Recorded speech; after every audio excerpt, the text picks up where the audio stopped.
తిరుమల వెంకన్నతో నాటకాలాడితే ఊరుకునేది లేదని రాష్ట్ర గనులు, భూగర్భ వనరులు, ఎక్సైజ్ శాఖ మంత్రి కొల్లు రవీంద్ర హెచ్చరించారు. దేవుడి విషయంలో రాజకీయ డ్రామాలు ఆడవద్దని డిక్లరేషన్ ఇచ్చి దర్శనం చేసుకోవాలని సూచిస్తే ఏదో జరిగిపోయినట్లు జగన్ రెడ్డి రాద్ధాంతం చేస్తున్నారని మండిపడ్డారు. కోట్లాది మంది భక్తులు ఎంతో భక్తితో స్వీకరించే స్వామివారి లడ్డూ ప్రసాదాన్ని సైతం దిగజార్చడం వైసీపీకే చెల్లిందన్నారు. నాటకాలకు తిరుమలను అడ్డాగా చేసుకుంటామంటే ఏ ఒక్కరూ సహించబోరని హెచ్చరించారు. అహింస గురించి పేర్ని నాని మాట్లాడడం హాస్యాస్పదంగా ఉందని, 5 ఏళ్ల అరాచకాలను ప్రజలు మరిచిపోలేదని మంత్రి రవీంద్ర వ్యాఖ్యానించారు. దేవస్థానం అంటే ఒక పవిత్ర స్థానం. వెంకటేశ్వరుడిని ప్రతి ఒక్కరూ ఇలవెల్పులా కొలుచుకుంటారు.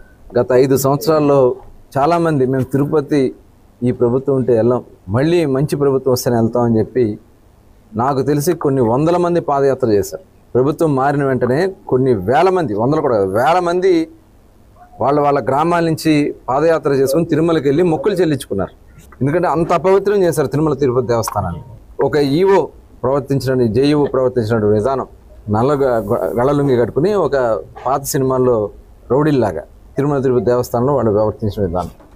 అట్లాగే ఎవరైతే తిరుమల తిరుపతి దేవస్థానానికి సంబంధించి చైర్మన్గా ఉంటారో వాళ్ళు వేరే మతాన్ని ఆచరిస్తూ తిరుమల తిరుపతి దేవస్థానం చైర్మన్ పదవిలో కూర్చుంటారు. అక్కడ అటు వస్త్రాలు సమర్పించేదానికి ఏనాడన్నా మీరు సింగిల్గా అనడమే తప్ప కుటుంబ సమేతంగా వెళ్ళారు. ఎవరు నోటీసులు ఇవ్వలేదు, నోటీసులు ఎవరికి ఇవ్వలే. కాకపోతే అక్కడ శాంతి భద్రతలు విఘాతం కలిగించకుండా, జనసమూహాన్ని గ్యాదర్ చేయకుండా స్వామివారి దర్శనం చేసుకుని నీకు వచ్చిన ఇబ్బంది ఏంటి? అక్కడ ఏదో డ్రామా చేయాలి, షో చేయాలనే తప్ప ఇవాళ నిజంగా అలాంటి నువ్వు కూడా గ్యాదరింగ్ చేస్తే బయట వాళ్ళ సంఘాలు బోనంత మంది బయలుదేరుతాం.